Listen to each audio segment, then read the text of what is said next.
Another day, another J. Fern's wife story. Maagang pumunta si J. Fern sa Manukan at titingnan daw niya yung mga bagong paligong nasa range area. Kinahaponan nga nung tuyo ng mga manok ay binigyan ni Richard ng Thiabex XS ang mga baby stag. Thiabex XS ang ginagamit naming maintenance para sa aming mga baby stag dahil bukod sa B-complex, meron din itong calcium at iron. At kaninang maaga nga wala pa sa Manukan si J. Fern ay pinurga naman ni Richard ang mga manok. Vermex 4 na pamurga ang binigay ni Richard sa mga baby stag. Maganda kasi ang Vermex 4 na pamurga dahil lahat ng bulate ay tanggal nito.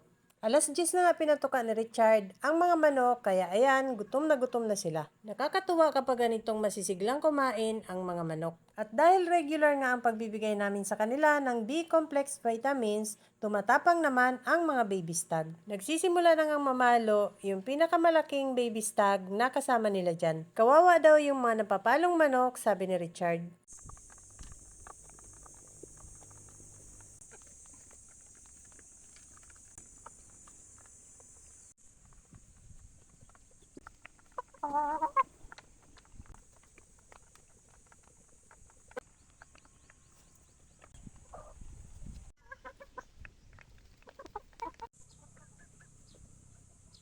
Pagkatapos nga nilang kumain ay tinimplahan naman ni Richard ng Multilight Premium ang kanilang waterer.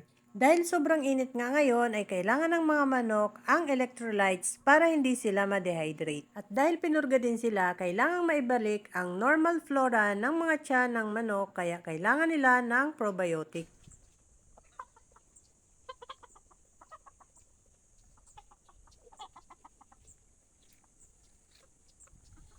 Ito na nga yung balat ng Vermex 4 na inabutan ni J. Fern sa kubo.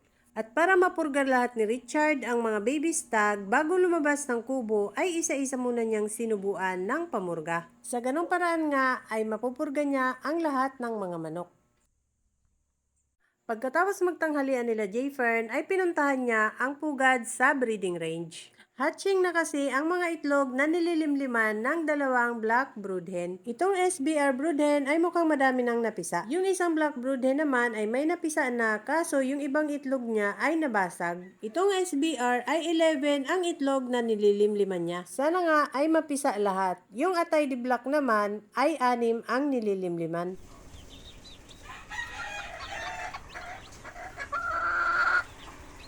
Ito naman yung mga sisiw na bagong banding na inalpasan sa breeding range. Nakakatuwa yung mga sisiw na maagang inalpasan na maliliit pa. Biglang naglakihan sila nung inalpasan na dyan sa breeding range. That's all guys. Thank you so much for watching. Please like, share, and follow for more.